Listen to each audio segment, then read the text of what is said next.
Cinderella. ஒரு காலத்தில் பச்சை மலைகள் மற்றும் பிரகாசமான வானங்களால் சூழப்பட்ட அமைதியான ராஜ்யத்தில் சிண்ட்ரெல்லா என்ற இனிமையான மற்றும் மென்மையான பெண் வாழ்ந்தாள். அவளுடைய தாய் இறந்த பிறகு அவளுடைய தந்தை ஒரு பெருமைமிக்க மற்றும் சுயநலவாதியான பெண்ணை மணந்தார். அவளுக்கு 2 கொடூரமான மகள்கள் இருந்தனர்.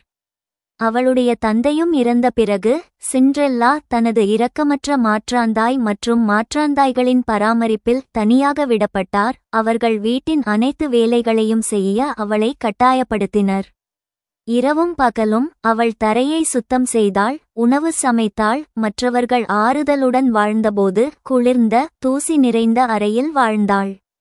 அவளுடைய வாழ்க்கை கடினமாக இருந்தபோதிலும் சிண்ட்ரெல்லா ஒருபோதும் தனது கருணையை இழக்கவில்லை.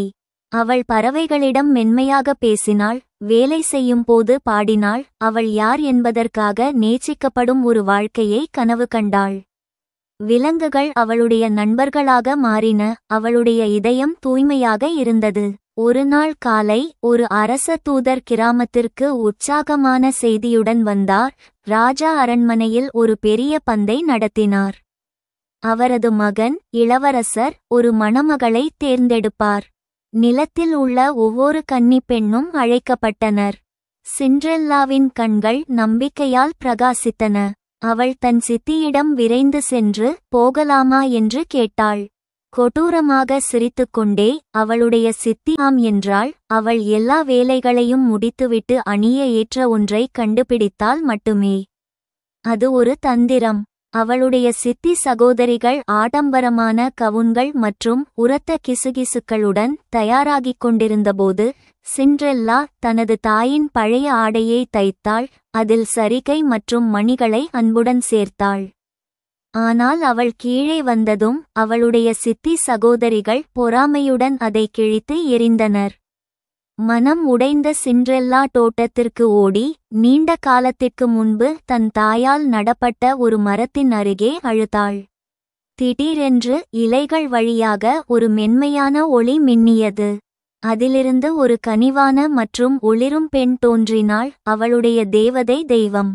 சிண்ட்ரெல்லாவின் கண்ணீரை துடைத்துவிட்டு அவள் அன்பாகச் சிரித்து, நீ பந்துக்குச் செல்வாய் என் அன்பே என்றாள். அவளுடைய மந்திரக்கோலின் மென்மையான அலையுடன் ஒரு பூசணிக்காய் ஒரு தங்க வண்டியாகவும் எலிகள் வெள்ளை குதிரைகளாகவும் அவளுடைய கிழிந்த ஆடை வெள்ளி மற்றும் நட்சத்திர ஒளியால் செய்யப்பட்ட ஒரு அற்புதமான கவுனாகவும் மாறியது. அவளுடைய காலடியில் மென்மையான கண்ணாடி செருப்புகள் தோன்றின. போய் இரவை அனுபவி, தேவதை கிசுகிசுத்தாள். ஆனால் நினைவில் கொள்ளுங்கள், நள்ளிரவில் மந்திரம் மங்கிவிடும். நன்றியுள்ள இதயத்துடன் சிண்ட்ரெல்லா அரண்மனைக்குச் சென்றார். அவள் உள்ளே நுழைந்தவுடன் அறை அமைதியாகிவிட்டது. அவளுடைய அருளால் மயங்கிய இளவரசர் நேராக அவளிடம் நடந்து சென்று நடனமாட கேட்டார். அவர்கள் பளிங்கு தரைகளில் சுழன்று சிரித்து பழைய நண்பர்களைப் போல பேசினர். அவர்களைச் சுற்றி நேரம் உருகியது.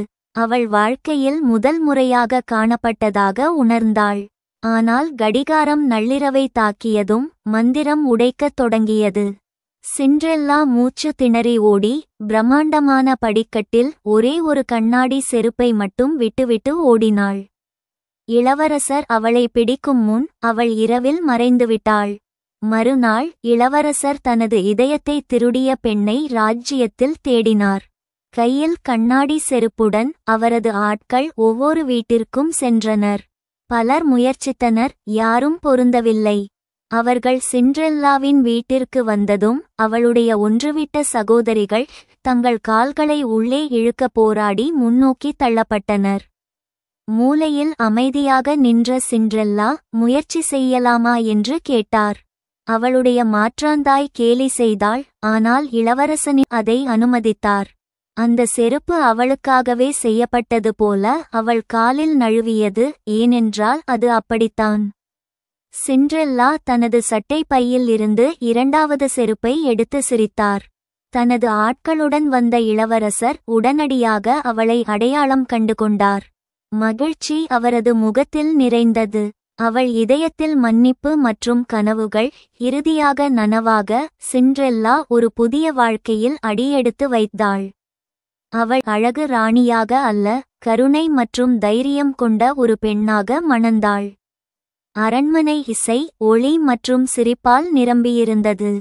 அன்று முதல் ஒரு காலத்தில் சாம்பலையும் கரியையும் துடைத்த பெண் ஞானத்துடனும் அன்புடனும் ஆட்சி செய்தாள்.